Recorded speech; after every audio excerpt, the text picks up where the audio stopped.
instructor. I'm feeling really proud. The next day, I'm not feeling so proud. I keep putting the ball in the water again. I'm so frustrated. Put down another one. Put down another one. I don't care. I don't care what my score is. Let's do it. And finally, I was getting frustrated. He's going things like, ain't it a bitch? This is golf. And I'm going, bull. I said, you're a terrible instructor. I said, because I should at least be consistent at whatever shitty level I can achieve. I said, I know I'm not Tiger Woods, but I should be able to be consistent, and you're just telling me it's difficult. Telling me it's difficult is not helping. Tell me what to do.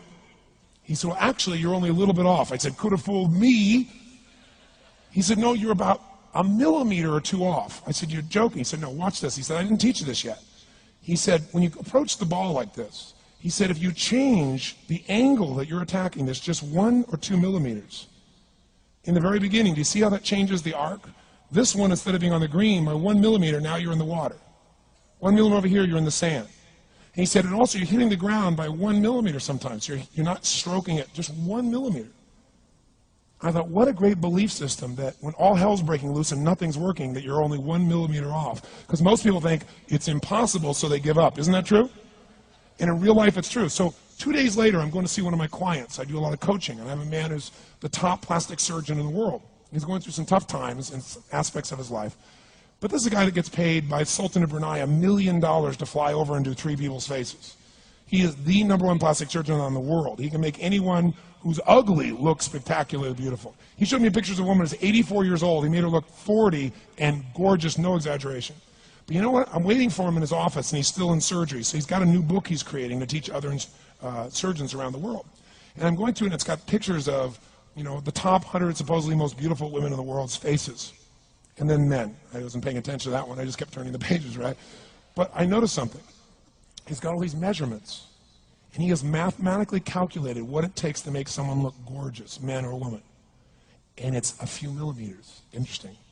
For example, on a woman, the distance between the top part of your lip and your nose, this little distance, the measurement of that, if you're beautiful, gorgeous, is the same size as your eye. If it's 1 millimeter more, you have an average face. If it's 2 millimeters more, you are butt ugly. Okay. The difference between butt ugly and gorgeous is 2 millimeters. He's got about a dozen of these little 1 or 2 millimeter changes he makes, and it's a different person. It is unbelievable.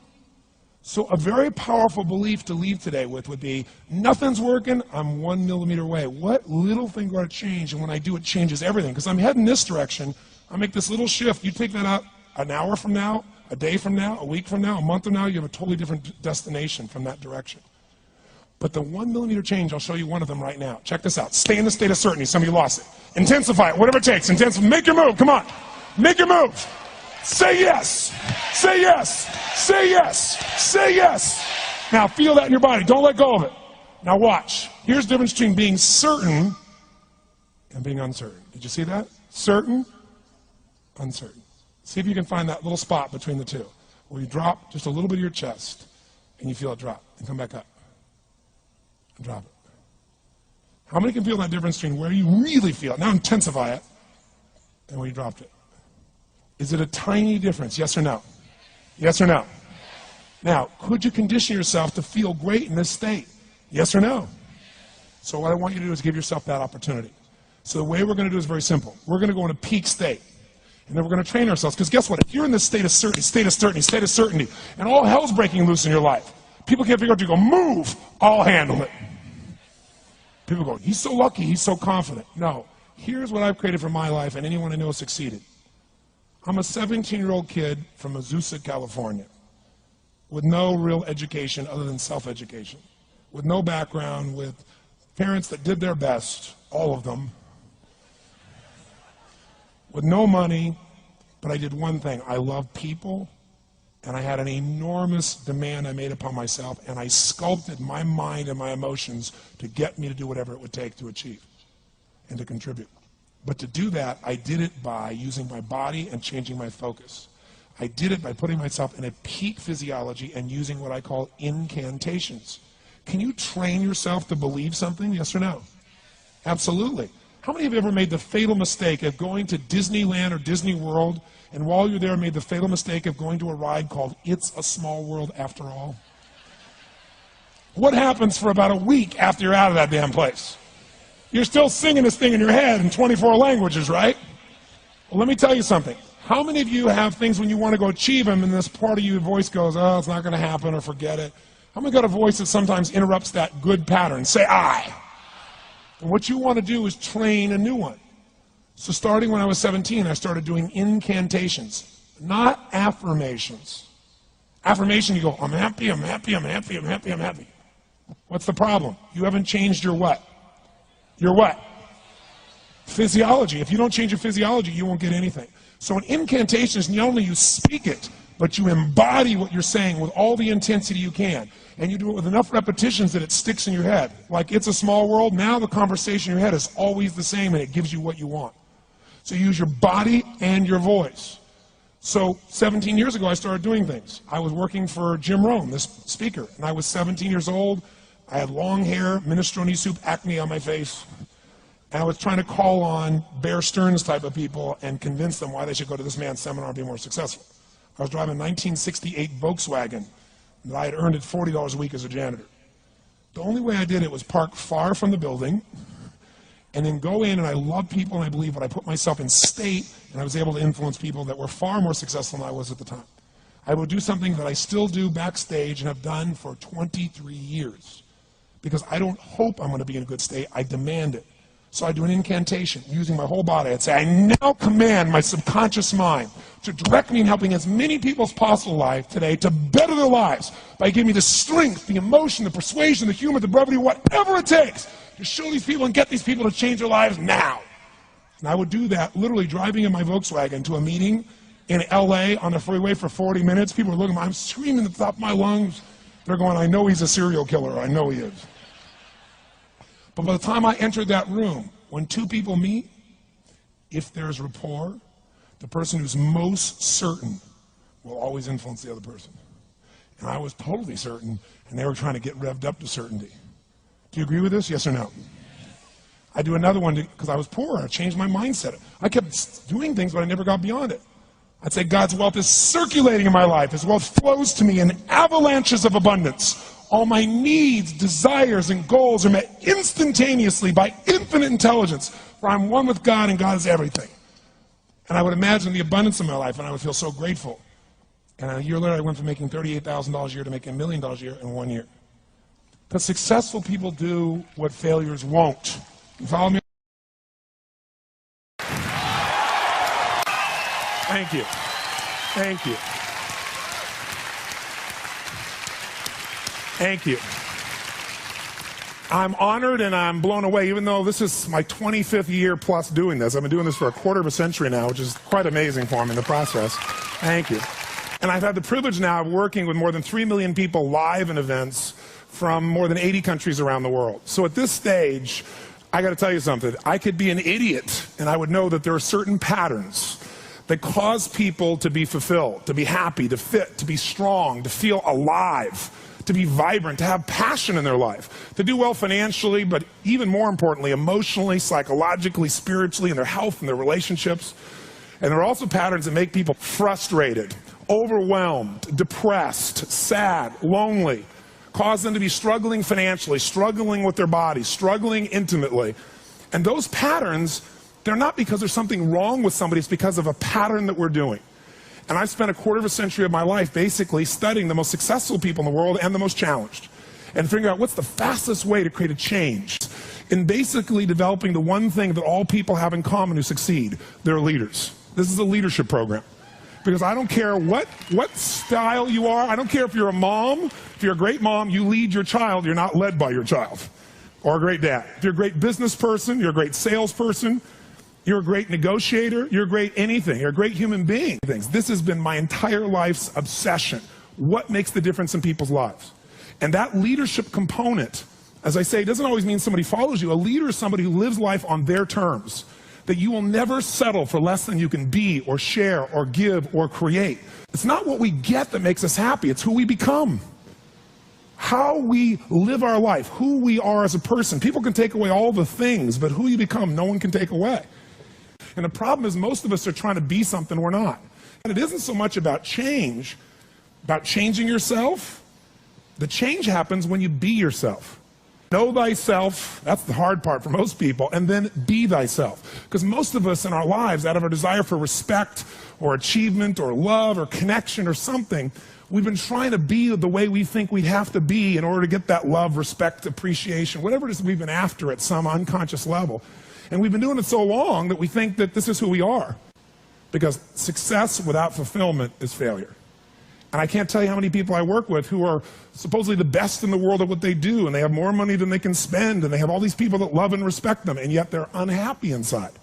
Because if you want to know what's really you, where you're going to be alive is when it's really you.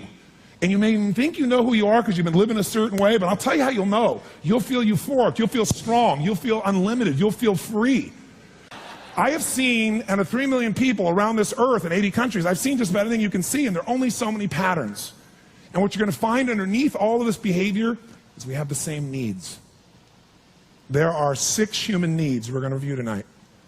When you understand what those needs are and which ones you're focusing on, you start to understand why people do the crazy things they do, including you and I. And you begin to understand, hey, there might be a better way to meet my needs, and I don't have to get caught up in this game of stress and frustration and upset, or I could really help this person I care about, because I could see what's really going on. Part of what we want to accomplish here as leaders is we want to become practical psychologists. We want to understand what's really going on so we can help, so we can make a difference, so we can transform. So yes, of course you can do better in your business, because the more you understand about what people need and want, the greater you're going to be. The better manager, better leader, the better mom or dad, the better friend. And there's a better you that's available when you understand what's driving you. But most of us are running patterns over and over again. And we want to free that up. To free it up, we got to break the pattern. We got to do things that are different. So we're going to do something different. I'm not here because I believe in positive thinking. If you think that's what I believe, you don't know much about me. I'm not one of those people that believes you're supposed to go to your garden and chant, there's no weeds, there's no weeds, there's no weeds, there's no weeds.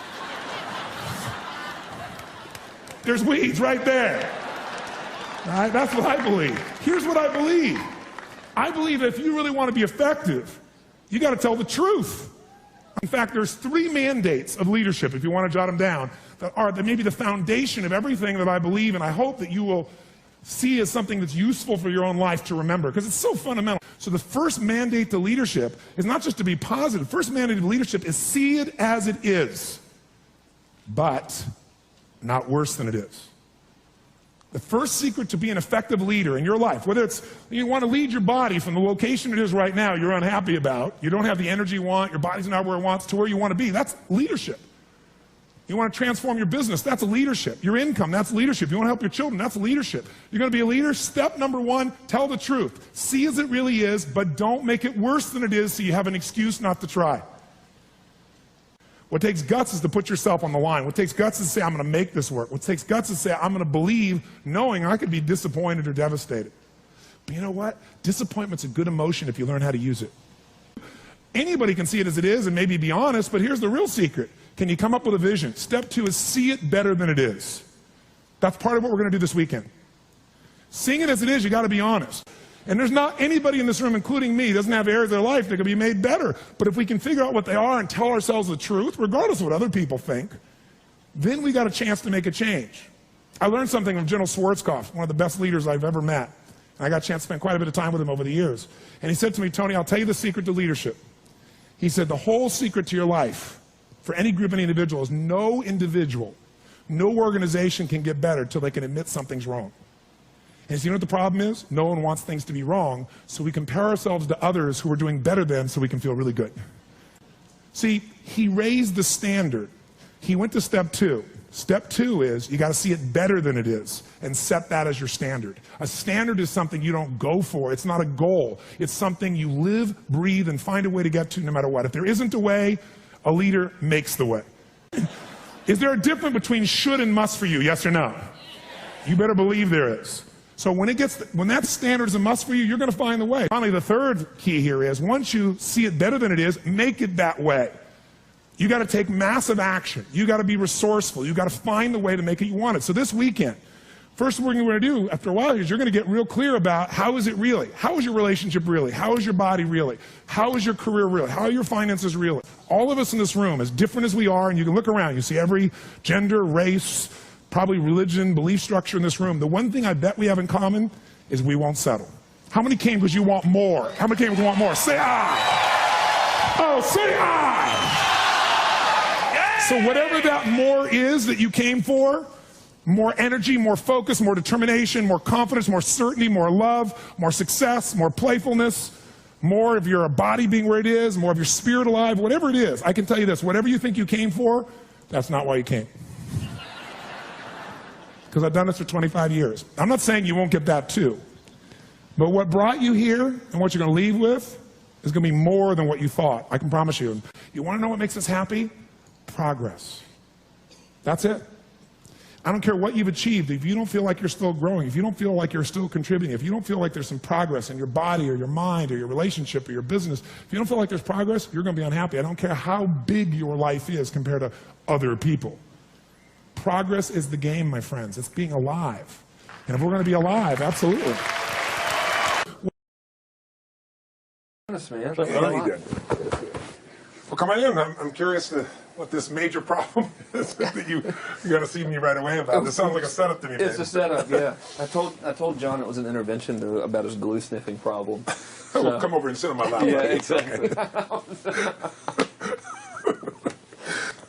So we were doing some talking, and the big problem in our industry, we think, is a bit of a mystery. No one has the exact answer. We were actually talking about trying to figure it out, that so many people in our market get these courses that, him and I both, for our own respective businesses, spend hours and hours of time, recording these, building these education products, these training products to show people how to grow a business or build a business.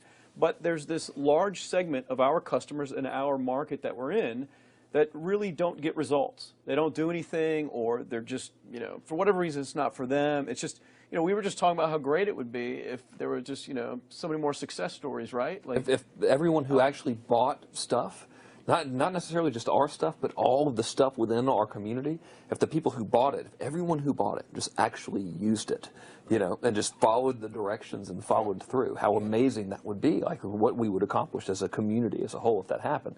So our challenge is, what needs to happen, what kind of shifts need to happen to get people to follow through, to get people to actually use the products? You're talking about the same mystery that people have of, why does somebody, get that fat, or they're out of control and they hate themselves, but then they go have another piece of chocolate? Or, why does the person who's the doctor just told them they have cancer, lung cancer, and said, you've got to stop smoking, and some studies show 70% of people keep on smoking. So you're not talking about a minor issue here, right? It's part of life. But there is an answer, because there are people that do follow through, and there are people that never did before, and then they've never followed through in their life, and now finally they break through. And that's what I try to focus on, is what those people do. Yeah. In my case, in the business world, I look at people like you, people like Dan Kennedy. Yep. What do these guys do? Okay, I'm just going to do that to the best of my ability. And sure, it's like, well, oh no, I can't write copy as well as Dan Kennedy, or I don't have as much energy and drive as Tony Robbins. Well, but you didn't start what? You didn't start out as Frank Kern. You didn't start out who you are. You started out trying to make how much? Come on. $300. Yeah, or what? A week. A week. $300. Right? Yeah. And you failed at that in the beginning, didn't you? I failed pretty miserably. Yes. But it was effortless to fail. It's just like natural. Yeah. But truthfully, you went from $300 to, I remember you said your first time you believed, if I remember, was when you made like $2,500 in like 4 or 5 days when I was on vacation. While you're on vacation. That was when the true internet marketing dream was realized, right. Because I sold a downloadable product and I wasn't even there. I didn't have to ship anything. I was like, oh my God, this was so great, $2,500. And to me, that was just a gazillion, because my rent, I think, was like $400 or something.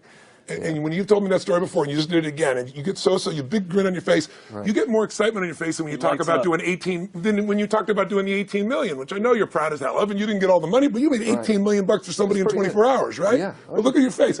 It's like nowhere near as excited as $2,500 in 5 days, baby. Thing, the $2,500 is just as, there's no difference. No, there's even more, because there was a moment when you recognized what was possible, but you didn't recognize it until you actually experienced it, but you only experienced it because you had to. Right. You had to keep going until you found it, just like you did. You had to keep going until you found it. And it's like the validation that the fear doesn't have to matter anymore, that you don't, there is no other, that, not having the plan B and knowing that you're going down the one path towards what you want. Yeah. It's the validation in your brain that, hey, this works. It may not work yet on the level I want it to, but it works. I've just proven it to myself. Right. And for that, I win. It's game over. I've already won. Yeah. Because I've proven it to myself. Right. So it validates everything in my mind that I want to do now, just at a higher level, and doing more of it. That's it. Right. You just now leverage it. You now just stack it. So what do these people need to get started? Why aren't they starting? We all know the answer is fear. But the difference with you guys or me or anybody who's followed through is we're more afraid of what life would be like if we don't follow through than the person who's willing to settle for what they got and kind of hope it'll change and maybe purchase something for the moment and then not follow through on it. It's almost like people, overachievers, have a little more fear. They're a little more afraid of missing out. They're afraid of not being there, or they got a strong enough reason to follow through. So I'd say if you're looking at home, you want to give somebody some value, go, where do I start? I'm sick of this. That's a damn good place. That's probably why they bought the product in the first place, but now they're not. To escape from that for just a minute. What's that? They bought the product to escape from that state. Just for a moment. Yeah. So, because well, guess what? What makes people excited is progress. You don't have to be at the goal yet to feel alive again. You have to make progress. And the first step to progress is making a decision and buying the product. But then they don't do the second step, which is open the damn thing up. I think another powerful distinction that you're hitting on here is the fact that a lot of people that have breakthroughs in their lives, like including Frank and I both in different, success stories, situations, whatever you want to call them, is that, people typically hit rock bottom before that must is a reality. You're right. So in thinking of that, because a lot of things as well, like we hear in marketing, like if you had a gun to your head right now and you had to make money in the next, 48 hours, what would you do? And that really resonates with people. But so I just wanted to bring this into the conversation because I think a big part of the market of all these people aren't people that have their backs completely against the wall yet. That's right. Okay, so they're not in a must situation yet. They're in a desire situation where they're okay in their lives. They do have big dreams and ambitions. They do want greater things. But it's not pushing them yet to the point where they will do what it takes to master have the something. must. So what do you think? How do people go from not having their backs against the wall when they have no choice to say, I'm totally sick of this, to conditioning their minds to go from their situation where they are, which may be okay, to getting something greater? Well, think about this. What pisses you off and what excites you is all relative. $300 a week, no, $2,500 excites him more, that memory to this day, than even the $1 million, he did in his first 24-hour version, right? Or you breaking the 4 minute mile, $1 million. That must have been out of your mind. Tell me about that for a second. What did that feel like? You make $1 million in 24 hours. Nobody in history of the internet's done it. Euphoria. Yeah. It was unbelievable.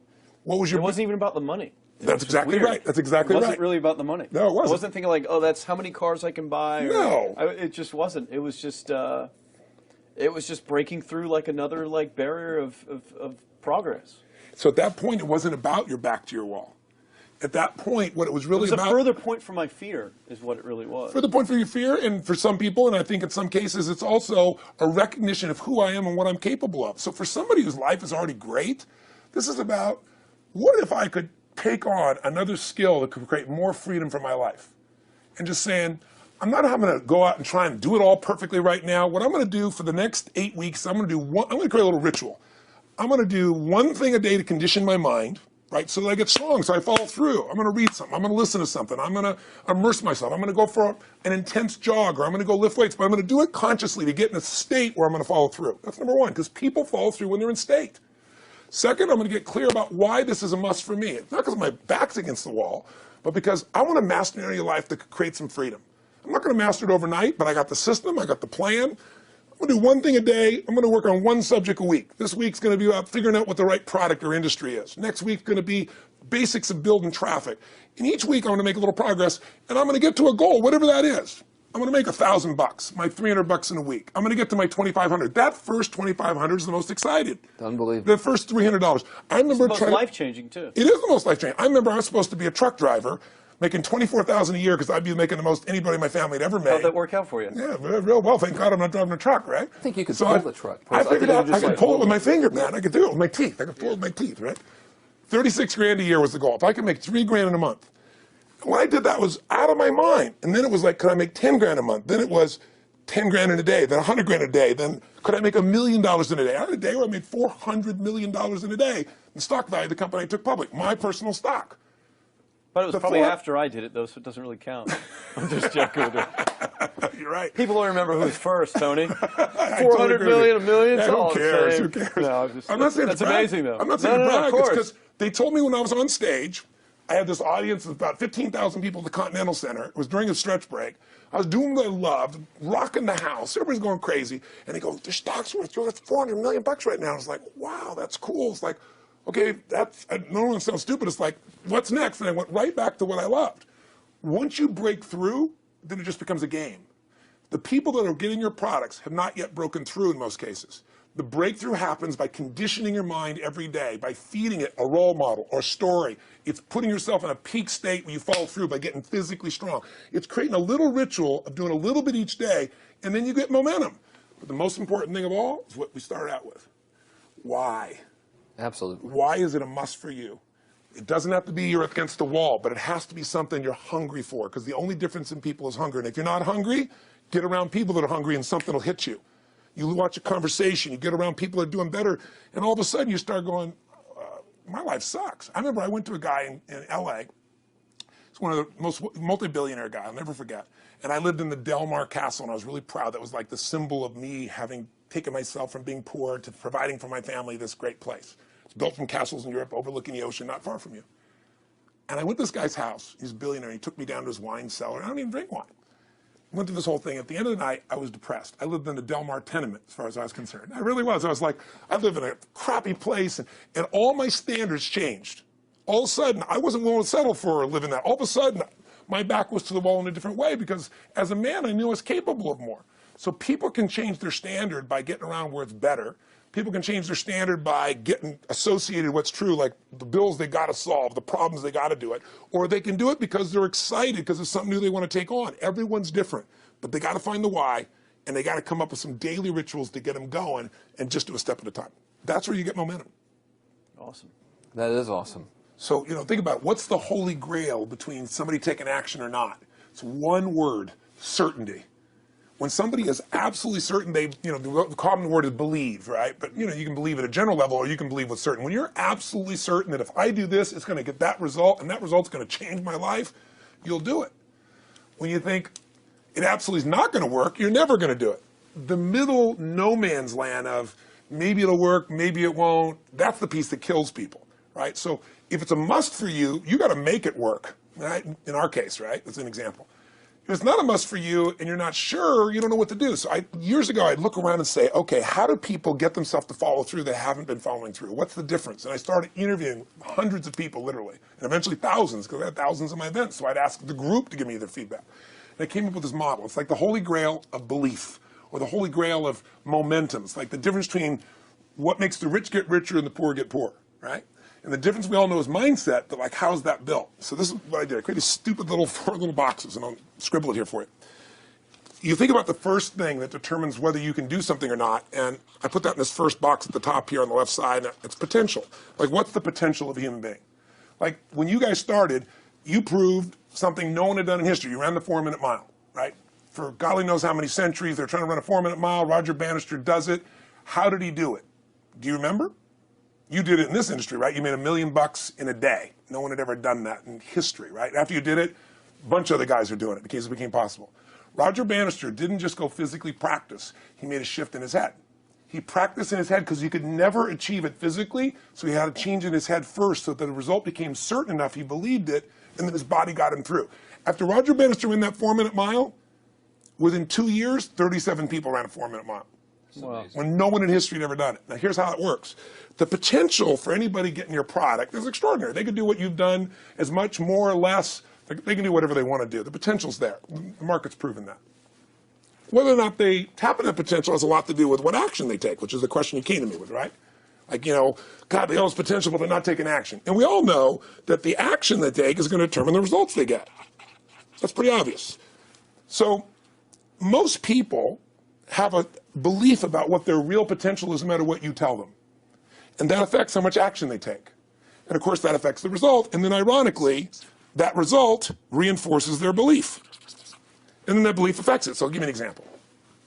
Let's say a person has unlimited potential, we all agree.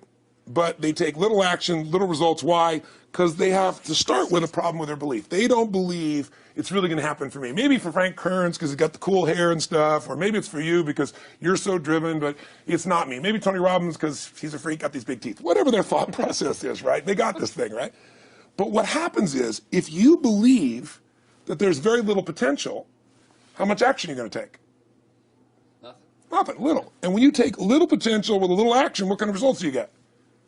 Lousy little results. And when you get little results, what does that do to your belief? You go, see, I told you this was a waste of time, told you this wouldn't work. And then what happens? You tap even less potential. You take even less action. You get even worse results, and your belief gets even weaker. And this sucker feeds on itself until you are in a downward spiral. It's poisonous. It's poisonous and it's self-fulfilling. Now, what if something could happen that could come along and fill you with a sense of absolute certainty? Not like I believe, but mean where you know. In you guys' case, mine as well, we knew because we had to. Because we burned the boats. There was no other option. We had to find a way. We weren't going to live that way. We all did it in different ways and for different reasons, but in essence, that was it. If you get yourself in a state of certainty that this is going to work, I'm going to find a way, and if this doesn't work, I will make the way, then you tap a lot more potential. And when you're certain in your potential, you take massive action. When you take massive action, you really believe in something, you get great results. When you get great results, your brain goes, see, I told you I was a stud. I told you this thing would work out. Now you're even stronger. You tap more potential, take greater action, greater results. That's how you went from $300 in a week to $2,500 in 5 days to $100,000 in a month to $1 million in a day. Same thing with you. And we get momentum. That's why the rich get richer and the poor get poorer.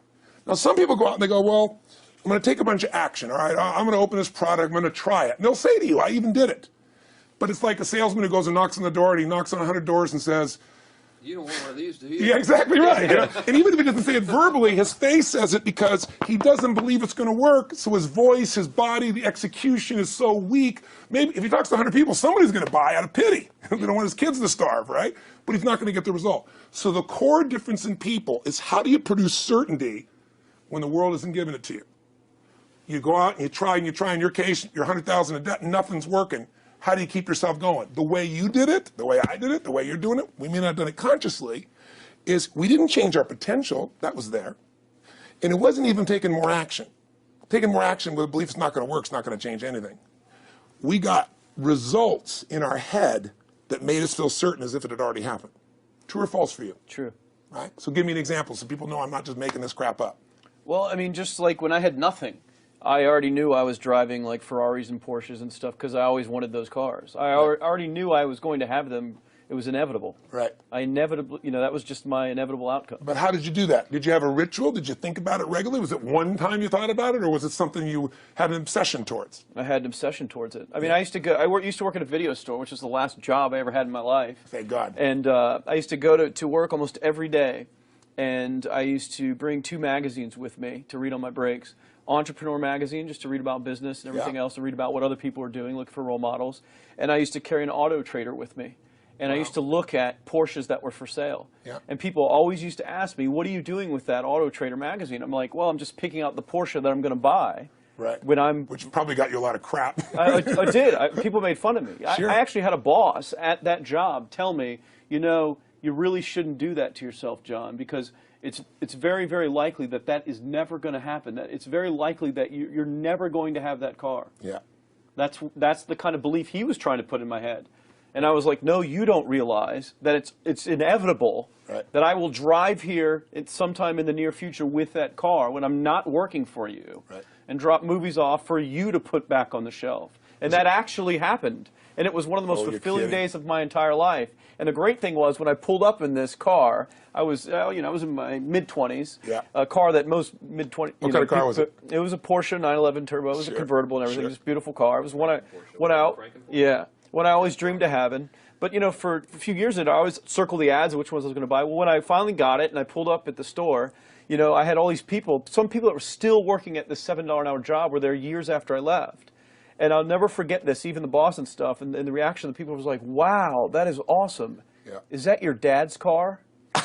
And all I said to them was, not exactly. Good for you. And I just smiled and just left. But it was, it's the weirdest thing, but I just knew it was going to happen. But you knew it because I conditioned myself to you did it over and over again. Yeah. When I was in high school, I was not a popular kid, but I was passionate and intense, and I'll never forget. Some particular girls gave me some crap, and a guy too. And I wrote in their journals or their annual yearbook at the end, I wrote, someday, I said, you treated me like hell. Someday I'll be rich and famous, and you'll be an effing truck driver. And you'll be sitting there, I'll be with with this beautiful woman of my life, rich, and you'll be watching me on television thinking, you wish you would have treated me better. I actually wrote this shit in people's annuals because I went to a 10-year high school reunion when the people showed me this stuff, great. right? But it's like, I burned the bridges, baby. I was like, this is how it's going to be. So I'll give you a perfect example of this. You know, they did studies, many have been done at this element, where they want to say, how much does the mind affect performance? So take basketball. I've worked with a lot of NBA players and turned them around, and one of the problems many of them have is they'll choke on the free throw line. You know, well, everybody knows in that case, if you normally shoot really well and now you're not, something's interfering, something's getting in front of your state, some uncertainty, right? Obviously. So they take a group and say, we're going to make them better. How do you make somebody better who has got this mental block? So they take a group of guys and they're going to do free throws, and they do one group where they just practice for 6 weeks. Totally intense practice, and I forget the number of free throws, but they got to do this many free throws every day. Take a second group and they have them not practice at all. Obvious. And they take a third group and they don't let them touch a basketball. All they do is have them practice in their mind, but the key is, it's not practice makes perfect, it's perfect practice makes perfect, as corny as that sounds. So these guys see themselves making the shot every single time, conditioning their mind and body that it's perfect every time. They're not interrupted by a reality that would screw with them. So at the end of 6 weeks, they tally it up, and now they give them a test to see who has the highest free throw percentage, success. What do you guess it's going to be? Well, the obvious person says, obviously, it's not the guys that didn't practice, but which one is it, the mind, or is it the ones that actually practice? I'm assuming the mind. Yeah, you would assume it because it's true. Right. You intuitively know the truth, that practicing's not enough. It's getting yourself so certain so many times that now when you go to do it, there's no hesitancy, and you execute. It's having that absolute certainty that makes you tap your full potential, take massive action, get massive results, be reinforced to having stronger belief. This is what makes somebody a star at anything. It's like Jack Nicklaus, the golfer. Yes. He visualized every shot and where it was going, landing right where he wanted it before he ever hit it. Every single time. And what do most golfers do? Every single time. They just take a practice swing and they kind of hope for the best and point in the right direction and hit it. And some of them, if they've had some bad hits, what are they really focusing on? You know, what I don't want to do. Exactly. And that's the same thing here. So I'll show you a little stupid little physical technique for this. So stand up for a second. You guys going to do this with the camera show? So try this for a second. So just put your feet together and then put your right index finger straight out in front of you like this. Okay? And all I want you to do is I want you to just turn clockwise comfortably as far as you normally turn. Just notice where you naturally stop. Go ahead and turn clockwise. People at home can do this too. Keep your feet straight. Notice where you stop. Come back around to me. Back around to me. Okay, good. Yeah, you're really good at this, right? Drop your hand. Now let's do something really simple. Close your eyes. And you don't even have to visualize, just feel. I want you to imagine your finger coming back up again. And this time, see and feel it coming up. Don't actually make it happen, but feel like it's happening. Imagine in your mind that you're actually doing it. You're seeing it, you're feeling it. And then make it like a game where you turn twice as far this time. Like you're a little kid, you know, somebody measures you and you go, I'm taller, come on, measure me this week. And that desire to do a little further. And then in your mind, do it again. Your feet are straight together, and in your mind, feel your finger coming up, see it coming up, and imagine going 3 times as far this time. And then one more time, bring your finger up, and you're like an owl. Your feet are straight, and you turn all the way around, and it comes all the way around to the front. See it and feel it and enjoy it each time like it's a game, like you can't wait to go further. And you know you do, every time. And then when you can feel that, and it feels good, then open your eyes. And now put your finger straight in front of you and turn as far as you can comfortably and see what happens this time. Go. Break my back. Now notice, I don't know if the camera's got it, but you don't even have to ask the camera. You can ask yourselves. Come back around. Did you go further this time, yes or no? A lot further. A lot further. 50% further. 50% further. How much further for you? About the same. Yeah. The average person will go 25% further. Now here's the question. We're superior. We're superior pointers. There you go. Your right finger pointer. Thank God. Yeah. So, did you have the potential to turn as far as you did the second time, the first time? Yes. Why didn't you? I didn't believe it, I guess. We have beliefs about stuff we don't even know we have beliefs. You have an unconscious belief about how far you can turn comfortably. The first time I did it, when I pointed straight back, Yeah. I thought I probably shouldn't even go that far, like it was going to hurt me or that Yeah. I wasn't capable of going any farther. It's like, And how much further did you go this time? And the camera knows pointed over there, That's about over exactly there. right. Now here's the difference. The potential was there the first time, and you took action, and you got a result. But it was 50% less than what you did later on. And the only difference is I changed your belief. How did I change your belief? We didn't work harder on your potential. We didn't take more action. I got you to see the result in advance. I got to see it vividly 2 or 3 times, that's all. Of going further, and then your brain went, oh, I know what to do. Boom, it went there. Isn't that what you did by looking at your cars every single day and envisioning it?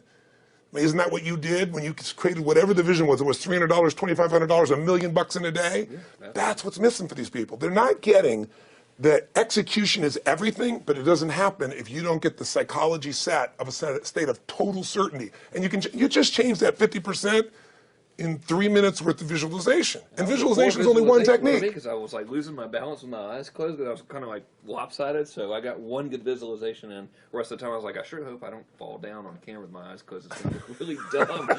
to do it. So you don't even have to be good at visualization. You can still get the improvement. So I want you to get, you ask the question, what is that difference in people? This changes people's certainty.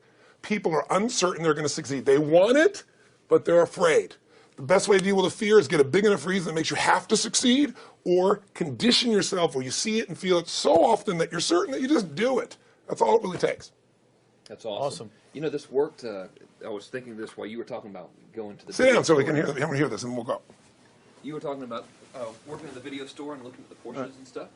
I used to drive around in my car, doing the cold calling with the credit card machines. And one way that I would avoid cold calling, the pain of like cold calling and knocking on doors and everything, would be to listen to your stuff and listen to Jim Rohn's stuff. Wow. Just drive around, no particular destination, just to listen to it. And strangely, I still like to drive around. I prefer to listen to that stuff in the car. Right. It's because it's where you got imprinted. I guess. I mean, it's like, well, I'll just drive up and down the coast and check out the ocean. Yeah. So I would drive around, and I would envision myself holding those types of seminars. Wow. And teaching people that kind of stuff.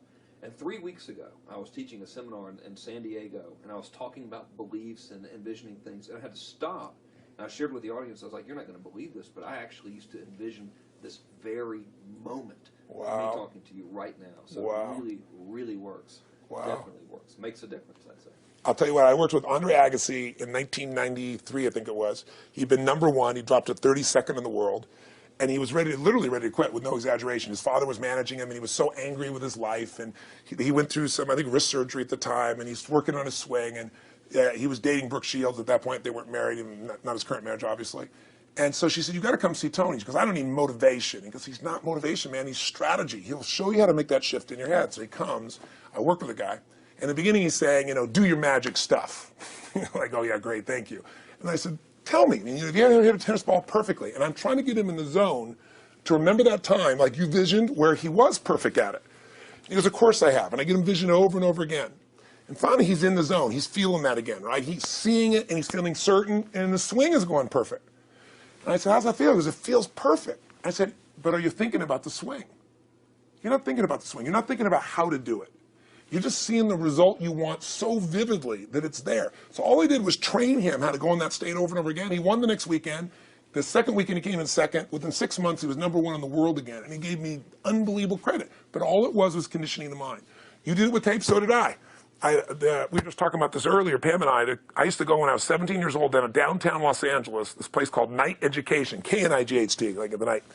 And I'd save up all my money, work as a janitor, and I would get these tapes and listen to these things over and over and over again. I went there for years, and I didn't have enough money, and I leveraged everything I had, but I knew how to train my mind. It's the one thing I knew how to do. This man's name was Mario. I saw him in his 80s. He obviously knows how my life turned out and was very proud of the role he played in that process. He used to tell people the story. This guy's the real thing. He didn't just start out this way. This is how Tony did it. He listened to these tapes. He conditioned himself, right? This is the real stuff. He passed away a few years ago.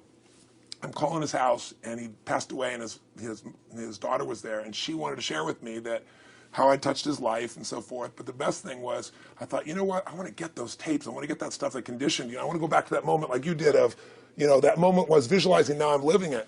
And she said, he left all this in his will to you. So I have all these tapes now that are from the time when I originally went through, and I'd go to sleep and I had these sleep tapes that conditioned my mind to believe that I could succeed even when I was sleeping, or to build energy in my body. And anybody who wants to succeed has got to know it doesn't just happen. You can buy a product, but you also, with that product, have got to condition yourself. You got to make it a must, and you got to get a ritual. And if you do it, whatever you used to dream about you thought was so huge, you'll just live it. You'll live it like you lived this yesterday, like we're all living the life that we envision. Because we had to, and because we played this game with our head. We got the belief to be real, by seeing it enough times and feeling it enough times till our brain believed it, and then it made it happen. Which raised the potential, which made us take more action, which got us better results, which raised our beliefs again. That's right. And then that's why the rich get richer and the poor get poorer. So instead of bitching about it, change it. And this is how you change It's like it. a self-fulfilling prophecy. Completely. It's pretty easy to change. Just that one simple exercise was amazing. I'm still like, holy crap! I wonder what else I can do now. But look what most people do. Most people do the opposite of that, right? They get the product or they think about doing it, and what do they envision? It's not working. That's right. The excuses. That So they envision it not working. As soon as they envision it not working, they feel uncertain. As soon as they feel uncertain, how much potential they tap? Little, if anything. And so they send back your product, and they listen to the damn thing, you know? And guess what? What does that do, by the way? They make that as another lousy result in their life. I didn't even follow through on that, and they believe even less. This process is the holy grail. It's where the whole game changes, and anybody can do it, and they can do it in a few minutes. And if they do it a few minutes each day, then they get a different life. They do it a few minutes one time, their life changes for the day. We're defined by our rituals. Everybody's got rituals, certain things they do every day. And what we have in common, and anybody that I know of who has a life that they're living that was once a vision, is we saw it again and again and again, even when it didn't work, even when you lost 100 grand, even when I'm working as a janitor, there's something we would not give up on. And if somebody watching wants to change their life, they got to decide what they won't give up on and then put themselves in the state at momentum by a couple little rituals. That's all it takes. And I think especially when it comes to anything related to making money, like making money products or promises or courses, people are so inundated with scams and all this garbage, true garbage, that, you know, their natural thinking is that they're so skeptical. It's like they fall into the conditioning of, well, if anything's ever going to work, that thing has to prove it to me before I believe anything. So when they go to approach the thing to make more money with, they're like, well, I'm starting at zero, and this thing has to prove to me that it has any potential at all before I believe that it will. Don't you agree with that's the case? Unfortunately, I agree it's the case, but here's the truth. When somebody says to me, in my business, even more, because a lot of people think I'm a motivator. I hate that term. That's never been what I've done. I do believe in energy, and I'm passionate. You know, they see 10,000 people in the room rocking, they go, oh, he's motivating them. I believe in peak state. You get a top athlete, you get in a concert, and you get in state, right? The problem is, to defend themselves so they won't be disappointed again, they lower their expectations. So someone will say to me, well, I'm skeptical or I'm pessimistic. And my response to them is, no, man, you're gutless. It takes no guts to be skeptical. You don't have to have any capacity to be a critic. And now with the web, you don't even have to own that you're the one being the critic. You can burn somebody and, you know, anonymously, right? I said, you know what? It takes guts to believe. And if you think something's going to do it for you without you putting your guts on the line, you might as well forget it right now. So this idea that I'm skeptical or they got to prove it to me, it's the biggest lie. What that really is your fear talking. You're so scared of failing, you don't even want to get your hopes up. And if you don't get your hopes up, you might say, well, what if they get their hopes up and somebody gets disappointed? How many disappointments have we experienced in our business careers and in our lives? The difference is some people take disappointment and let it destroy them. Other people take disappointment and let it drive them. And you get to choose. Are you going to turn this thing into why it didn't work and a bunch of stories and excuses, or are you going to take this thing that didn't work and figure out what are you going to do to make it work? And it may not happen the first time, the second time, the third time, but the people that are relentless find the way. And it's the common denominator in all these guys that are kind of our friends or family, money masters, the new money masters is they all did it with will. Nobody here inherited this stuff. Everybody figured it out. And keep figuring it out. And it's going to keep changing. And you say, you know what, 1% of 99% of the money being made is being made by 1% of the people, because only 1% of the people will condition their mind and condition their body and follow through with some daily rituals. The rest will tell a story about why it didn't work, how it wasn't their fault. And you got two things in life. You got results or you got a story, And too many people think that that 1% is somehow entitled to it, and they're not.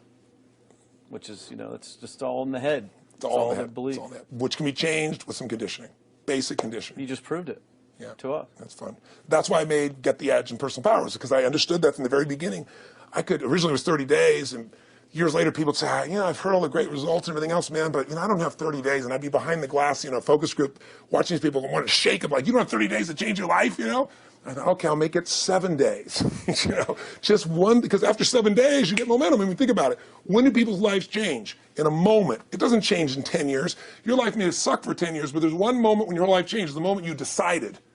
You said, no more, and I'm doing it, and you kicked yourself in the ass, and you made yourself go do something, right? When you finally said, enough, no more, I quit, or let's begin, or I love you. There's a moment when somebody's life changes, and that can be gotten in a couple of days. So people watching don't have to wait until they've mastered everything. They got to get started and do what's next and just put themselves in a state where they start making some progress. Well, there it is. I think that's the answer that can help solve that problem with a lot of people. They'll just pay attention to it and do it. The bottom line is, all three of us and some of the people that we consider as family that are part of this process, we've all done well. We don't need to do this stuff. We're able to do the stuff because underneath it all, people can see in your eyes, Frank, when you talk about $2,500 you made that day and the joy, right? Or you talking about not willing to settle, and just, I don't care what they say. They tell me I'm going to sit here and I should lower my expectations. I'm going to be driving my car in here and they're going to be delivering a video to me. There's something inside of every human being that will make it click. That'll make it so that today is not like yesterday and tomorrow will be different forever. And that process is an emotional hook. And what I hope is people watching the stuff, maybe something in here will piss them off enough or remind them of something or say there is a plan and it isn't just luck. And if I just get my big enough why and I get a little system for conditioning myself, and if I start to feel overwhelmed, I just do one next step. And I keep learning and keep moving forward, I will get there. If we accomplish that out of this conversation, then this conversation was kick-ass and fun, not just for us, but it'll be something that we'll be really proud of a long time. Whether that happens or not really has nothing to do with us, but whether or not people take it in as real and do something with it. I hope they will. I think a lot of people will. I think they will. Thanks a lot. I think it was awesome. Thank you.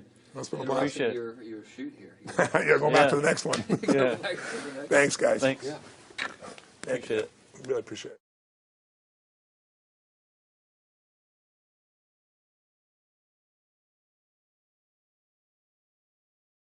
Whoa.